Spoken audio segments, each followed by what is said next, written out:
നാടിനെ ഞെട്ടിച്ച ഗോവിന്ദച്ചാമിയുടെ ജയിൽ ചാട്ടക്കേസിൽ കുറ്റപത്രം ഉടൻ സമർപ്പിക്കും. കണ്ണൂരിലെ അതിസുരക്ഷയുള്ള ജയിലിൽ നിന്ന് ഒരു കൈയില്ലാത്ത ഗോവിന്ദച്ചാമി എങ്ങനെ രക്ഷപ്പെട്ടു എന്ന സംശയവും ഇത്രയേ ഉള്ളൂ സുരക്ഷ എന്ന ആശങ്കയും ഒരേ സമയം മലയാളിയുടെ മനസ്സിൽ ഉടലെടുത്തിരുന്നു. സംഭവത്തിൽ എന്തായാലും 500ഓളം പേജുള്ള വിശദമായ കുറ്റപത്രമാണ് അന്വേഷണ സംഘം തയ്യാറാക്കിയിരിക്കുന്നത്. കണ്ണൂർ ക്രൈംബ്രാഞ്ച് SP P ബാലകൃഷ്ണന്റെ നേതൃത്വത്തിലുള്ള സംഘമാണ് കേസ് അന്വേഷിച്ചത്.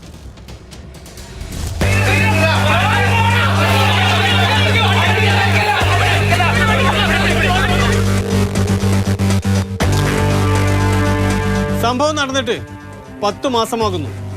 എന്താണ് അന്ന് സംഭവിച്ചത്? ജൂലൈ 25 പുലർച്ചെ ഗോവിന്ദച്ചാമി എങ്ങനെയാണ് ജയിൽ ചാടി?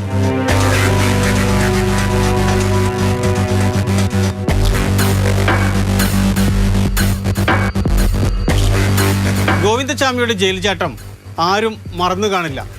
10ാം നമ്പർ ബ്ലോക്കിലെ അഴികൾ രാഗി മുറിച്ച് ആസൂത്രിതമായി നടപ്പാക്കിയ ഒരു പദ്ധതി. ആ ദൃശ്യം മാതൃഭൂമി ന്യൂസ് പുറത്തുവിട്ടത് എല്ലാവരുടെയും മനസ്സിലുണ്ടാകും.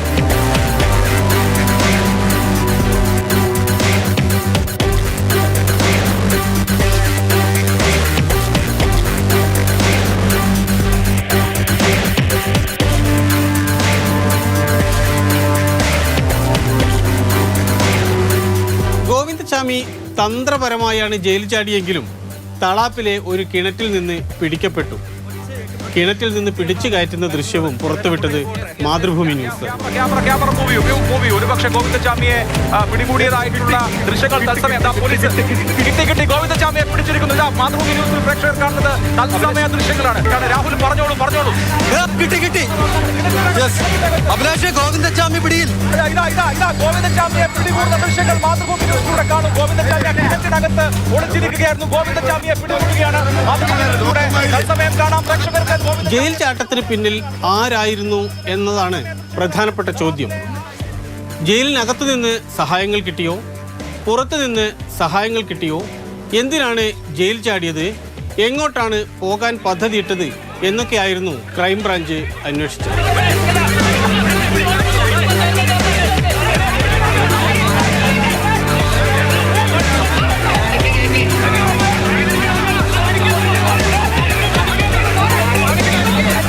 പുറത്തുനിന്ന് സഹായം കിട്ടിയില്ല എന്നാണ് അന്വേഷണത്തിൽ തെളിഞ്ഞത്. പക്ഷേ ജീവനക്കാർക്ക് വീഴ്ച പറ്റി. വീഴ്ച എന്നൊന്നും പറഞ്ഞാൽ പോരാ, അതീവ ഗുരുതരമായ വീഴ്ചകളുടെ ഒരു പരമ്പര തന്നെ.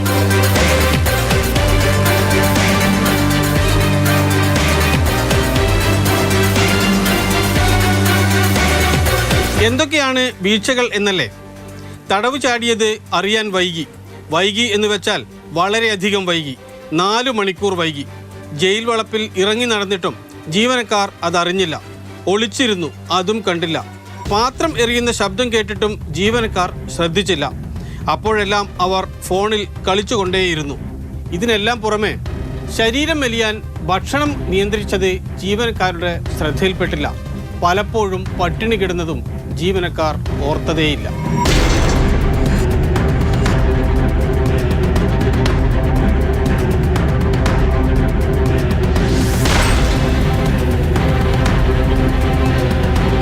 സെല്ലിന്റെ അഴികൾ രാഗി നൂൽവണ്ണമാക്കിയിട്ടും ജീവനക്കാർ അറിഞ്ഞില്ല.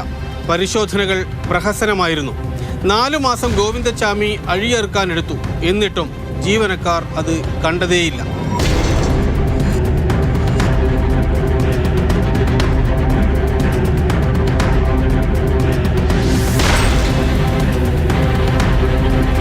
ഒറ്റ കൈകുത്തി തെങ്ങിൽ കയറുന്ന ഗോവിന്ദച്ചാമിക്ക് ജയിൽ ചാടാനാകും എന്നും പ്രതീക്ഷിച്ചില്ല. അമിതമായ ആത്മവിശ്വാസമായിരുന്നു ജീവനക്കാർക്ക്. 500ഓളം പേജുള്ള കുറ്റപത്രം തയ്യാറായി കഴിഞ്ഞു.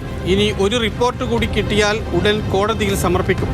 150 പേരുടെ മൊഴികളും 25 CCTV ദൃശ്യങ്ങളുമെല്ലാം പരിശോധിച്ചാണ് കുറ്റപത്രം തയ്യാറാക്കിയത്.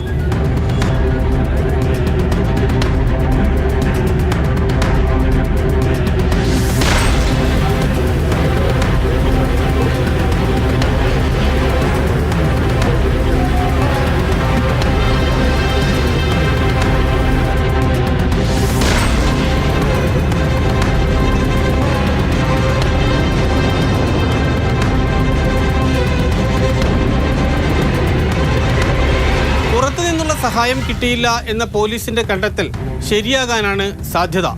അങ്ങനെ സഹായം കിട്ടിയിരുന്നു എങ്കിൽ ഇപ്പോൾ പകൽ വെളിച്ചത്തിൽ ഗോവിന്ദച്ചാമി പുറം ലോകത്ത് വിലസുന്നുണ്ടാകുമായിരുന്നു.